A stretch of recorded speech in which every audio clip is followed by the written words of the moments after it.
Hello children, welcome to Social Science. Today we are going to learn Gupta Empire. In this lesson we are going to learn kings of the Gupta Empire, life under the Gupta Empire, rise of Harshavardhana, death of Harsha and decline of Vardhana Empire. Kings of the Gupta Empire. The Gupta Empire was founded by Sri Gupta around 240 to 280 CE. Chandragupta. The Gupta rose in prominence after the fall of Satavahana and Kushana Empire around the end of the 3rd century BCE. Chandragupta I was the first king of the Gupta dynasty. He ruled for almost 15 years and took on the title of Maharajadiraja. His capital was Pataliputra. The exact extent of the territories ruled by Chandragupta is not known.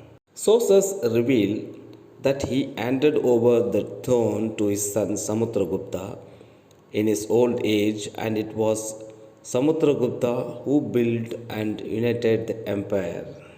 The Allahabad pillar serves as a primary source of information about the rule of Samudragupta. According to the inscriptions, Samudragupta is believed to have defeated several kingdoms in North India. He had an impressive military career. Inscriptions from the famous Allahabad pillar serve as a source of information about the early days of the Guptas. The Allahabad pillar is one of the pillar with edicts by Emperor Ashoka. Chandragupta II. Samudragupta was succeeded by his younger son Chandragupta II or Vikramaditya. The reign of Chandragupta II was the most prominent period of the Gupta Empire. The Mehroli pillar, the iron pillar of Delhi, was built during the reign of Chandragupta II. Kumaragupta I. Chandragupta II was succeeded by his second son Kumaragupta I, who assumed the title Mahendraditya. His rule was marked by constant internal rebellion, which he managed to successfully control. His rule was also one of the great advancement in education. Skandagupta. Skandagupta is considered to be the last great ruler of the Gupta Empire. After his death, the empire began to crumble at the hands of inefficient rulers who could not handle the pressure of either external attacks or internal problems. Religion under the Gupta Empire. Samudragupta was believed to be a Vaishnavist who conducted many Brahmin ceremonies.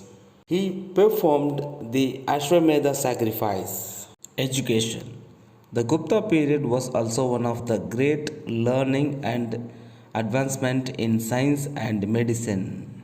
Famous scholars in this period include Varhamihra and Aryabhatta, the famous mathematician astronomer who is believed to be the first to come up with the concept of zero. Aryabhatta is also believed to have suggested the theory that the earth moves around the sun and studied solar and lunar eclipses. The concept of surgeries first became popular during the Gupta period. Doctors developed surgical instruments for the first time in human history, while the Shashruta Samhita, the first written work on Ayurveda and the concept of surgery. Decline of the Gupta Empire. The successors of Chandragupta II were weak and could not face invasions from Central Asia, and neither could they quell internal rebellions. Constant fighting arose within the imperial family, weak administrative structure of the emperor, decline of trade with other countries, growing practice of donating land for religious purposes, etc.